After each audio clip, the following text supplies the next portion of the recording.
ইলেকশনের সময় বলেছিলাম যে ভোটের পর তৃণমূলে পতাকা লাগাবার লোক খুঁজে পাবেন না। তখন 6 মাস বলেছিলাম, 3 মাস এরা টিকতে পারবে কিনা তার সন্দেহ। দল উঠে যাবে বলছেন? নিশ্চিত। এই দল তো চোরের দল।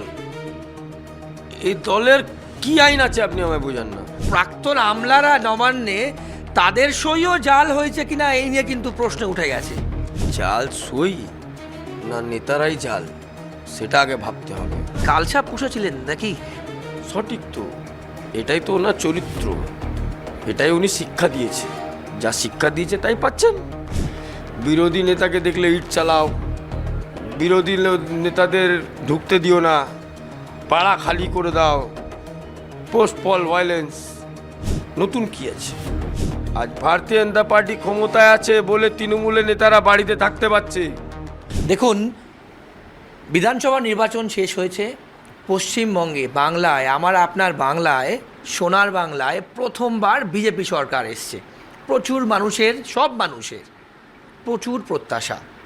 এই এতগুলো 294টা সিটের মধ্যে অন্যতম কঠিন সিট ছিল রাজারহাট নিউ টাউন।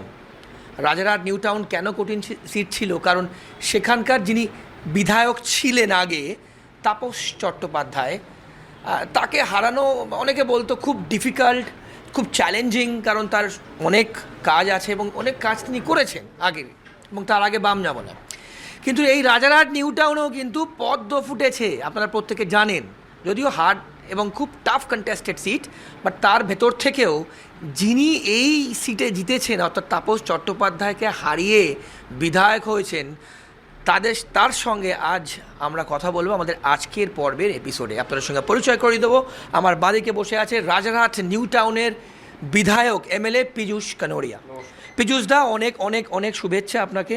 এবং আমরা স্কেডিউল টাইম ছিল পীযূষদার, এত প্রেশার কাজের মানুষের জন্য, প্রচুর মানুষ বিভিন্ন কাজে আসছেন এবং তারা প্রত্যেককে পীযূষদা পার্সোনালি অ্যাটেন্ড করছেন। আমরা নিজে চোখে সেই জিনিস দেখে হয়তো বেশ কিছুটা আমাদের অপেক্ষা করতে হয়েছে। তাই জন্য পীযূষদা, কনগ্রাচুলেশনস। এবং প্রথমেই যেটা আমরা জিজ্ঞেস করবো পীযূষদা, one of the toughest seat Rajarhat New Town, and you made it possible, আপনি জিতেছেন। আপনার প্রতিক্রিয়া, আপনার অনুভূতি, এবং রাজারহাট নিউ টাউনের যারা মানুষজন আছেন, কি বলবেন তাদের? ফার্স্ট অফ অল আমি বলবো, জিতেছে মানুষ। তার কারণ জনগণ ভোট দিয়েছে, তাই আজকে এই জায়গায় পৌঁছেছে। ওনারা ওনাদের বিশ্বাসটা দেখিয়েছে, তার জন্যই আজকে রাজারহাট নিউ টাউনে পদ্ম ফুটেছে। জনগণ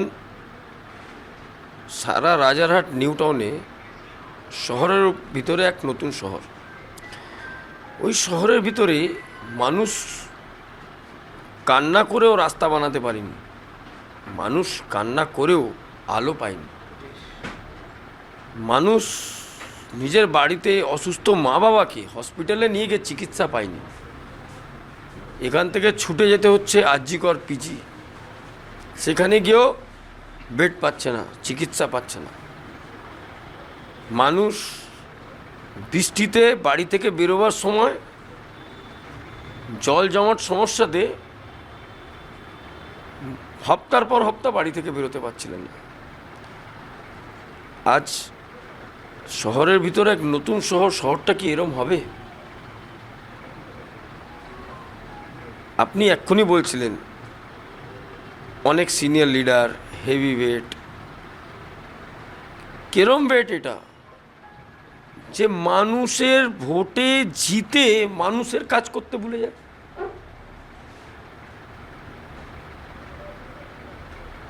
তাই পরিবর্তন মানুষ এনেছে, আর মানুষ যে আশা করে পরিবর্তনটা করেছে, সেই আশাটা যেন পূরণ করতে পারি, তাই আমি চেষ্টা করছি। পীযূষদা, আমরা যখন এখানে বসেছিলাম, বিভিন্ন মানুষজন আসছেন, আপনাকে বলছেন বিভিন্ন রকম সিন্ডিকেট কিন্তু একটা প্রধান কমপ্লেন। সব ক্ষেত্রে আমরা যে সমস্ত জায়গায় যাচ্ছি, যাদের ইন্টারভিউ নিচ্ছি, আপনার যারা সহকর্মী আছেন, এমএলএস আছেন, সিন্ডিকেট এবং তোলাবাজি একটা বিশাল কিন্তু কমপ্লেন মানুষের। এবং তারা মহিলা থেকে শুরু করে বিভিন্ন মানুষজন এসে কিন্তু তারা তাদের অসহায়তার কথা বলছেন এবং সাহায্য চাইছেন। আপনার এলাকায়, আপনার কনস্টিটিউয়েন্সিতে এটা একটা বড় কমপ্লেন, এখনো পর্যন্ত টু আর্লি ডেজ, স্টিল কি বুঝছেন? সারা পশ্চিমবঙ্গে আগের সরকার 1 ফুট জমি দেখলেও নিজের বাবার সম্পত্তি মনে করতেন। খালের পাশে খালের জায়গা তাকেও গরিব মানুষদের লক্ষ লক্ষ টাকা নিয়ে বিক্রি করে দেওয়া হচ্ছে। ফুটপাতে জায়গা প্রতি বছরে অল্টারনেট করতেন, এই এনরোচমেন্ট সরিয়ে দিতে হবে, আবার 50,000 করে নিয়ে নিলেন, আবার ওদের 1 বছর পর সরিয়ে দিয়ে আবার 1 মাস পর নতুন বসিয়ে দিতেন। এই তো হচ্ছে এদের চরিত্র। আজ আপনি সিন্ডিকেট রাজ্যের কথা বলছেন, বেশি দিন হয়নি আমি শপথ নিয়েছি। আমি আপনাকে দায়িত্ব নিয়ে বলছি, আপনি রাজারহাট নিউ টাউনের যে কোনো প্রমোটারের কাছে গিয়ে জিজ্ঞেস করিয়ে দেখিয়ে দিন যে আজ ওরা কি সিন্ডিকেট থেকে মাল ফেলছে না নিজেরা মাল নিচ্ছে। আপনাকে দায়িত্ব দিয়ে বলছি। জমি কেলেঙ্কারি, একটা জমি রামের বিক্রি হয়েছে 3 বার। আমি আবার রিপিট করি, একটা জমি 3 বার বিক্রি হয়েছে, মানে 3টে নামে বলছেন? একদম, একটা জমি 3 বার বিক্রি হয়েছে। যাকে নেতা চিনতে পেয়েছে, যার থেকে বেশি টাকা নিতে পেরেছে, তার নামে মিউটেশন করিয়ে দিয়েছে। বড় জমি বড় কনস্ট্রাকশন কোম্পানিকে দেওয়া হয়েছে মেন রোডে। নিজের ছেলেরা কি করবে? কাজ করতে হবে তো। রাস্তা পর্যন্ত বেচে দিয়েছে, ড্রেন পর্যন্ত বেচে দিয়েছে। সব বেচে দিয়ে যারা এখানে থাকছেন, যারা রাজারহাটে বাসিন্দা, তাদের ড্রেন বন্ধ, তাদের রাস্তা বন্ধ। কিসের জন্য জানেন?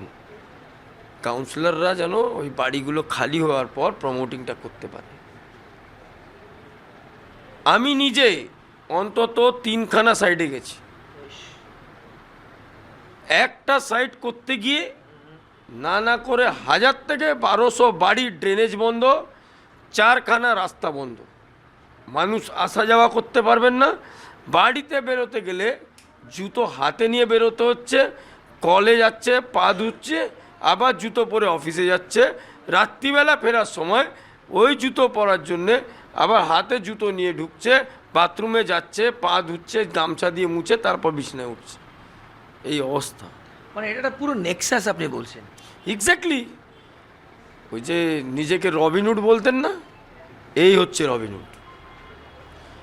রবিনহুডের পরিভাষাই পাল্টে দিয়েছেন। বলছেন আমি অমির থেকে টাকা নেই, গরিবকে দিই। কোন গরিবকে আপনি অমির করিয়েছেন আমায় দেখান। যদি পাবলিকের কাজ করতে পারতেন তাহলে পাবলিক আপনাকে আশীর্বাদ দিত। আপনি পাবলিককে কেনার চেষ্টা করেছেন। আপনি ভেবেছেন যারা আপনার বাড়িতে কাজ বা সেবা চাইতে এসছে তারা আপনার কাছে ভিক্ষা চাইতে এসছে। উনি ভুল ভেবেছিলেন। বেশ, কিন্তু পিজুদা এখন তো অনেক কাজ, মানে আপনাকে এই টোটাল একদম বেস থেকে কিন্তু করাপশন। আমরা বিভিন্ন পর্বে বিভিন্ন এমএলএস একই কথা বলছেন, সাধারণ মানুষরাও বলছেন। আপনার তো অনেক হার্ড ওয়ার্ক করতে হবে এই টোটাল রুট থেকে জিনিসটাকে আপরুট করার জন্য। সময় তো অনেক আছে, কিন্তু কাজ করা একটু তাড়াতে আমি আছি। কারণ হচ্ছে মানুষের যে সব্রের বানটা, ওই বানটা যেন ভেঙে না যায়। এর জন্য সময় নষ্ট করছি না। যে কোনো কাজ ফেলে রাখা আমার অভ্যাস না। সেই কাজটা কত তাড়াতাড়ি হবে সেটাই আমার চেষ্টা। যা মানুষকে কথা দিয়েছি সেই কাজগুলো যদি না করতে পারি তাহলে মানুষের আশার বানটা ভেঙে যাবে। না, তাহলে আপনি বলছেন যে এখানে যেগুলো ইললিগাল কনস্ট্রাকশন আছে, রাজারহাটে প্রচুর কমপ্লেন, প্রচুর নিউ টাউনের প্রচুর কমপ্লেন, সেই সমস্ত ইললিগাল কনস্ট্রাকশনের এগেনস্টে বিজেপি সরকার যে কাজ করছে, আপনি এখানকার এমএলএ হয়ে খুব তাড়াতাড়ি এর বিরুদ্ধে আপনি অ্যাকশন নেবেন। Action on spot, it has already been started. একজন কনস্ট্রাকশন কোম্পানি 4 নম্বর ওয়ার্ডে, বলতে দ্বিধা নেই, আগের এমএলএর খুব কাছের কাউন্সিলর ডাম্পি মণ্ডল, ওয়ার্ডে 120 কাঠা জমি একটা কনস্ট্রাকশন কোম্পানিকে বিক্রি করেছে। কনস্ট্রাকশন কোম্পানি ওই জমিটা বাউন্ডারি দিতে গিয়ে মেন 6খানা ড্রেনেজ পয়েন্ট বন্ধ করে দিল, 3খানা 8 ফুট দুটো আর 16 ফুট একটা রাস্তা বন্ধ করে দিল। আমার কাছে কমপ্লেন আসলো, আমি ওখানে উপস্থিত হলাম, গেছি, দেখছি ড্রেনেজ পয়েন্ট অফ। সঙ্গে সঙ্গে ওখানে প্রমোটারে ডাকলাম, বলছে সাহেব আমি কি করব, আমি তো জমি কিনেছি, কাজ করব। বললাম এতদিন আপনি টাকা দিয়েছেন নেতাদের, এবার টাকা দেবেন পাবলিকের জন্য। এই প্রমোটিং করতে গিয়ে যা ড্রেনেজ পয়েন্টগুলো ব্লক হয়েছে আপনাকে এগুলো ঠিক করতে হবে, তারপর আপনার কাজ হবে। আমায় বললেন সাহেবের জন্য অনেক পারমিশন লাগবে। আমি খুশি, আমি করে দেবো, আমাদের এটা অনেক ভালো লাগলো আপনি এরম বলেছেন। কিন্তু আমি কাজ করতে গেলে এখানে এনকেডি এর পারমিশন লাগবে। আমি এনকেডি ইঞ্জিনিয়ারকে ডাকালাম, এনকেডি ইঞ্জিনিয়ার আসলেন, বলছে হিটকোর পারমিশন লাগবে। আমি হিটকোর ইঞ্জিনিয়ারকে ডাকালাম, হিটকো ইঞ্জিনিয়ার আসলো, বলছে বিএমসির পারমিশন লাগবে। আমি বিএমসির ইঞ্জিনিয়ারকেও ডাকালাম, ডাকিয়ে 3টে ইঞ্জিনিয়ার আর প্রমোটারকে ওখানে দাঁড় করিয়ে 1 ঘন্টা 20 মিনিটের মধ্যে ওই জিনিসটা সলিউশন করলাম। ওখানটা দাঁড়িয়ে প্রতিটা লোককে বললাম যেন 1 মাসের মধ্যে এই টোটাল ড্রেনেজ কাজটা কমপ্লিট হয়ে যায়। এইটুকুই তো কাজ। মানুষ কি চায়? একটু সেবা, একটু ভালোবাসা। আমার বাড়ির সামনে যেন রাস্তাটা ভালো হোক, জল জমাট যেন শেষ হোক, একটু আলো হবে, মহিলাদের সুরক্ষা হবে, এই তো মানুষের চাহিদা। এটা প্রোঅ্যাক্টিভনেস, এবং আমরা চাইবো যে মানুষ আপনার থেকে এই প্রোঅ্যাক্টিভনেস পুরো টেনিওর 5 বছর পাক। পরের কোয়েশ্চেনে যাবো পীযূষদা। এই যে ধরুন আপনি যখন ভোটে লড়লেন, tough seat no doubt, margin থেকে বোঝা যাচ্ছে, কিন্তু তারপর এই ধরুন এখন আমি টোটো আমি আরও অনেক এমএলএসদের এই প্রশ্ন করেছি, টোটো অটো সব ক্ষেত্রে দেখা যাচ্ছে আপনাদের দলের পতাকা, বিজেপির পতাকা লাগানো, এমনকি বাসে পর্যন্ত। তো আমার প্রশ্ন যে আপনি যখন ভোটে লড়লেন, আপনার সঙ্গে যারা ছিল, আর আপনি যখন জিতে এমএলএ হলেন, এত মানুষজন হট করে রাতারাতি বিজেপি কী করে হলো? আসলে পশ্চিমবঙ্গে না পলিটিক্স ছাড়ার কিছু নেই। এখানে জন্ম থেকে মরণের পর্যন্ত পলিটিক্স হয়। তো সরকারের সঙ্গে থাকতে হবে এরম একটা মানুষের মধ্যে একটা মাইন্ডসেট হয়ে গেছে যে আমি যদি সরকারের সঙ্গে না থাকি তাহলে বাস চালাতে পারবো না, অটো চালাতে পারবো না, টোটো চালাতে পারবো না, হকারি করতে পারবো না, রাস্তাঘাটে অফিসে গিয়ে আমি গার্ডের কাজ করতে পারবো না। কিন্তু এতদিন এখানে যে পার্টিরা রাজ করেছে তারা ভোট ব্যাংকের রাজনীতি করত। এটা ভারতীয় জনতা পার্টি, এটা পার্টি না, এটা পরিবার। ইউনিয়ন নেই, এটা পার্টি না, একটা পরিবার। যারা পতাকা লাগিয়ে ভাবছে রাতোরাত গেরুয়া হয়ে যাবে, তারা ভুল ভাবছেন। আর একটা কথা আপনায় বলি, কাউকে কাজ করার জন্যে, কাউকে পেট চালাবার জন্যে ভারতীয় পার্টি করতে হবে, এটা কোনো জায়গায় লেখা নেই। এটা ভারতীয় জনতা পার্টির সংবিধান না। আমাদের নেতৃত্ব, আমাদের প্রেসিডেন্ট শ্রী শ্রমিক ভট্টাচার্য রাজ্যসভা মেম্বার, আমাদের চিফ মিনিস্টার মাননীয় শুভেন্দুদা একটাই কথা বলেছেন, যে কোনো লোক যে কোনো পার্টি করতে পারে, রাতোরাত বিজেপি হওয়া যাবে না। তো এই বিবেকী কালচারটাকে চেঞ্জ করতে হবে। এই যে মনটা মানুষ মানিয়ে নিয়েছে, যা বিজেপি পতাকা না লাগালে বাস চালাতে পারবো না, অটো চালাতে পারবো না, এই পরিষেবাটা শেষ করতে হবে। মানে ট্র্যাডিশনাল আপনি বলতে চাইছেন? একদম ঠিক। বেশ, পরের প্রশ্নে যাব পীযূষদা। তৃণমূলের এখন যে অবস্থা, তৃণমূল তো নির্মূল হওয়ার পথে। তৃণমূলের তো অনেক দল, সাবদল, তার সাবদল, মানে পুরো ডিভাইড ভাগ হতে শুরু করেছে। তো আমার প্রশ্ন পীযূষদা, যে এই যে তৃণমূল কি আদৌ তৃণমূল নেত্রী হিসেবে যাকে আমরা জানি প্রাক্তন মুখ্যমন্ত্রী, সিম্বলটা কি থাকবে? আর আমি ইলেকশনের সময় বলেছিলাম যে ভোটের পর তৃণমূলে পতাকা লাগাবার লোক খুঁজে পাবেন না। আজ বলছি, তখন 6 মাস বলেছিলাম, 3 মাস এরা টিকতে পারবে কি না তার সন্দেহ। মানে দল উঠে যাবে বলছেন? নিশ্চিত। এই দল তো চোরের দল, এই দলের কি আইন আছে আপনি আমায় বোঝান না, এই দলের কি নেচার আছে আমায় বোঝান, এই দলের কি সংস্কৃতি আছে আমায় বোঝান। কোনো দিন দলের যিনি নিজেকে হেডমাস্টার বলতেন, রিং মাস্টার বলতেন, রিং মিস্ট্রেস বলতেন, কোনো দিন অ্যাডমিনিস্ট্রেশনকে তিনি কোনো দিন কাজ করতে দিয়েছেন?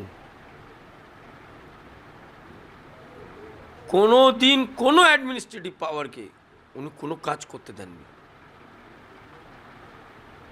সারাক্ষণ পয়সা পয়দা, পয়সা পয়দা, পয়সা পয়দা, এছাড়া কিছু বোঝেননি। পীযূষদা, এখন তো সই কেলেঙ্কারি, এ তো সাংঘাতিক ব্যাপার। এবং শুধু তাই নয়, প্রাক্তন আমলারা নবান্নে তাদের সইও জাল হয়েছে কিনা এই নিয়ে কিন্তু প্রশ্ন উঠে গেছে। জাল সই না নেতারাই জাল, সেটা আগে ভাবতে হবে। অনেক মজার ব্যাপার আপনার, এখানকার যিনি বিধায়ক ছিলেন তিনি রাজারহাট মিউনিসিপ্যালিটির চেয়ারম্যান ছিলেন এক সময়। উনি মিউনিসিপ্যালিটি শেষ হয়ে গেল, কর্পোরেশন হয়ে গেল, উনি যে দলে ছিলেন তার মিহির জাফর হয়ে উনি অন্য দলে চলে এলেন, এমএলএ হয়ে গেলেন। কিন্তু উনি নিজের চেয়ারম্যানের স্ট্যাম্পটাকে এত ভালোবেসে ফেলেছিলেন যে বাড়িতে বসে ঠাপ্পা মেরে সাইন করে প্ল্যান বানিয়ে দিচ্ছে। অর্থাৎ মিনিমাম 300-র উপরে ডি প্ল্যান সাইন করে উনি আজকে রাজারহাটে বাড়ি বানিয়েছেন। আপনি ভাবতে পাচ্ছেন এই উন্নয়ন উনি করেছেন। আজ পর্যন্ত রাজারহাট নিউ টাউনের ড্রেনেজ পয়েন্ট নেই। মঙ্গলিয়ার মতন এত বড় বিল্ডিং বানিয়েছে, রোহারা বানিয়েছে, কোনো জায়গায় ড্রেনেজ পয়েন্ট নেই। নারায়ণপুরে এত পুরনো কমপ্লেক্স 3 নম্বর ওয়ার্ডে এখনো পর্যন্ত কোমর পর্যন্ত জল জমে থাকে মাসের পর মাস। ওনাদেরকে নিজের এরিয়ার যে নোংরা জল সেটাকে প্রতি মাস গাড়ি আনিয়ে তোলাতে হয়। এই হচ্ছে রাজারহাট নিউ টাউন, শহরের ভিতর এক নতুন শহর। এ হচ্ছে রাজারহাট নিউ টাউনের ভূগোল। আপনি ভাবতে পাচ্ছেন কোটি কোটি টাকা দিয়ে মানুষ যারা এখানে ফ্ল্যাট কিনেছে তারা কি হিসাবে থাকতে পারছেন? আজ পর্যন্ত পানীয় জলের ব্যবস্থা নেই। যে জলের কল বানিয়েছে সেই জলের কল ড্রেনের ভিতরে ঢুকে রয়েছে। এরিয়ার পর এরিয়া যেন ফাঁকা হয়ে যায়, তার জন্যে যদি একদিকে রাস্তা নিচু আছে ওই রাস্তা থেকে 4 ফুট হাইট রাস্তা বাড়িয়ে দিয়েছে। কোনো এরিয়াতে ড্রেনেজ পয়েন্ট মানুষ জানে সাইডে হয়, কোনো এরিয়াতে 3 ফুট হাইটে তুলে দিয়ে ড্রেনেজ পয়েন্ট বানিয়ে দুদিকে মাটি ফেলতে ভুলে গেছে। এই হচ্ছে আগের সরকার, এ হচ্ছে আগের বিধায়ক। না, এখানে আমি একটা প্রশ্ন করি আপনাকে। কালী পুজো কিন্তু খুব বড় করে হয় রাজারহাটে, আমরা জানি, সেটা আপনারাও জানেন। সেখানে কিন্তু সব পুজোয় প্রেসিডেন্ট কিন্তু আপনাকেও হয়তো হতে হবে আগামী দিনে, সব প্রাক্তন বিধায়ক সম্পর্কে আপনি বললেন, তাকে ছাড়া কিন্তু কোনো পুজো করা যেত না। আপনি এখানে বসেছিলেন, কটা ক্লাব আপনার সামনে আসলো? ব্যাপার হচ্ছে আপনার বললাম না, এটা ট্রেডিশন। এই ট্রেডিশনকে যদি চেঞ্জ করতে হয় তাহলে আমাদেরকে মস্তিষ্ক ঠান্ডা করে, আমাদেরকে মস্তিষ্ক অনেক ভালোবেসে লোককে এই ট্রেডিশনটাকে চেঞ্জ করতে হবে, আর কোনো উপায় নেই।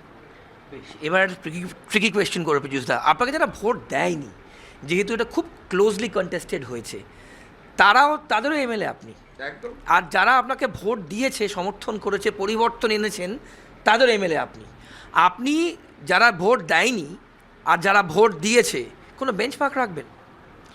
কোনো বেঞ্চমার্ক নেই। যারা রাজারহাট নিউ টাউনে থাকে সকল আমার ভাই, সকল আমার পরিবার, আর সবার কাজ হবে। ভারতীয় জনতা পার্টিতে কোনো দিন কোনো ভেদাভেদের রাজনীতি হয় না, ভোট ব্যাংকের রাজনীতি হয় না। আমাদেরকে বারবার দল তুলে বলে আমরা হিন্দুত্বর কথা বলি। কেন বলে? তার কারণ হচ্ছে এনারা সারাক্ষণ ভোট ব্যাংকে রাজনীতি করার জন্যে হিন্দুত্বকে দূরে রেখে, যেহেতু হিন্দুর কালচারটা কমপ্লিটলি ডেভেলপড হয়ে গেছে, যারা আনডেভেলপড কালচার তাদেরকে ভোট ব্যাংকে হিসাবে ইউজ করার জন্যে আমাদের দলের দিকে আঙ্গুল তুলে দেয়। এই কিছুদিন আগে আমি গেছিলাম ঈদের আগে ইমাম সাহেবদের কাছে। ওখানে আমায় বলা হয়েছিল, দাদা গভর্নমেন্টের নতুন আইন। আমি বললাম আইন তো নতুন না, আইন পুরনো ছিল কিন্তু কার্যকরী ছিল না। এখন ভারতীয় জনতা পার্টি ক্ষমতা এসে তাকে কার্যকরী করে দিয়েছে। সঙ্গে এনাকে এটাও বোঝালাম, একটা জিনিস বন্ধ করে যদি হিন্দু মুসলিম একসঙ্গে ভালোবেসে থাকতে পারে তাহলে আমার মনে হয় আপনাদের এটা মানা উচিত। সঙ্গে ওনাদের আরেকটা কথা বললাম, মাদ্রাসায় বাচ্চাদের পড়ান, কিন্তু এই যে পাশে স্কুলটা রয়েছে ওই স্কুলে বাচ্চাদের অ্যাডমিশনটা করান, যেন আপনার ছেলেও ডক্টর হয়, আইপিএস হয়, অ্যাডভোকেট হয়, একটা ভালো ব্যবসায়িক হয়, তার ব্যবস্থাটা করুন। দারুণ বললেন। শেষের দিকে পীযূষদা, আপনার কনস্টিটিউয়েন্সিতে কি ডিজে বাজে না রবীন্দ্রসঙ্গীত বাজে? কারণ অভিষেক বন্দ্যোপাধ্যায় তো গাড়ির মাথার ওপর দাঁড়িয়ে, আপনারা সব মনে আছে, সেই ডিজে বাজাবে বলেছিলেন, তার সঙ্গে একটু রবীন্দ্রসঙ্গীত হালকা করে রেমিক করে বাজাবেন। এই যে জনরোষ, তারপর দেখেছি সিআইডি সইকাণ্ডে তাকে তলব, সব কিছু। তো আপনার কনস্টিটিউয়েন্সিতে কোনটা বাজছে, ডিজে না রবীন্দ্রসঙ্গীত না অন্য কিছু? আমার কনস্টিটিউয়েন্সিতে মানুষ অনেক আশা করে আমাদেরকে ক্ষমতায় এনেছে, অনেক লড়াই করে। এখানে ডিজেও বাজবে না, রবীন্দ্রসঙ্গীত বাজতে পারে, কিন্তু এখানে মানুষ মানুষের সঙ্গে ভালোবাসায় থাকবে। এখানে মানুষ মানুষকে নিজের ভাই হিসাবে ভালোবাসবে। এখানে মানুষ কোনোদিন আর ডিজে শুনতে পারবে না, নিশ্চিত থাকুন। আজকে আরেকটা কথা আপনাকে বলি, আজকে মুখ্যমন্ত্রী প্রাক্তন, খুব ভালো লাগছে ওনাকে রাস্তায় দেখে। অনেক অত্যাচার করেছে বিরোধী দলের উপরে, বিরোধী নেতা দলের মাননীয় শুভেন্দুদার উপরে। আজ ওনাকে ওই গান্ধী মূর্তির সামনে আবার বসে আমার মনে পড়ে গেল আগের দিনটা। তাই ধন্যবাদ জানাবো জনগণকে, সঠিক জায়গায় পৌঁছে দিয়েছে ওনাকে। না, কালসাপ পুষেছিলেন নাকি? কারণ বুঝতে পারেননি তার এমএলএ তার বিরুদ্ধেই স্পিকারকে গিয়ে সই জালের কমপ্লেন করছে পীযূষদা। সঠিক তো, এটাই তো ওনার চরিত্র, এটাই উনি শিক্ষা দিয়েছে। যা শিক্ষা দিয়েছে তাই পাচ্ছেন, নতুন কি আছে? বিরোধী নেতাকে দেখলে ইট চালাও, বিরোধী নেতাদের ঢুকতে দিও না, পাড়া খালি করে দাও, পোস্ট পল ভায়োলেন্স। আজ ভারতীয় জনতা পার্টি ক্ষমতায় আছে বলে তৃণমূলের নেতারা বাড়িতে থাকতে পারছে। 2021-এ যে পার্টি ক্ষমতায় ছিল সে পার্টি ফিরে আসার পরেও হাজার হাজার কর্মী ভারতীয় জনতা পার্টির বাড়ি ছাড়া ছিল, 300-র উপর লোক মরেছে, ভুলে গেলে চলবে না। পীযূষদা অনেক ধন্যবাদ, আপনার অনেক লোক অপেক্ষা করছে, আপনি সময় দিয়েছেন, অনেক ধন্যবাদ। আপনারা শুনলেন পীযূষদা ভীষণ ব্যস্ত, প্রচুর মানুষ যখন আমরা এই প্রোগ্রামে শ্যুট করছি বাইরে অপেক্ষা করছেন পীযূষদার জন্য, বিভিন্ন কাজের জন্য। পরিষ্কারভাবে তিনি একটা কথা বললেন, তিনি সবার এমএলএ, সবার বিধায়ক, যারা ভোট দিয়েছেন তাদেরও বিধায়ক, যারা ভোট দেননি তাদেরও বিধায়ক, কারণ পীযূষ কানোরিয়া রাজারহাট নিউ টাউনের বিধায়ক। এইভাবে আমাদের পর্ব চলতে থাকবে, আরও অনেক এমএলএরা আসবেন এবং তাদের ইন্টারভিউ আমরা আপনাদের সামনে তুলে ধরবো। ক্যামেরায় দেবরাজ দত্তর সঙ্গে শান্তনু, KTV বাংলা।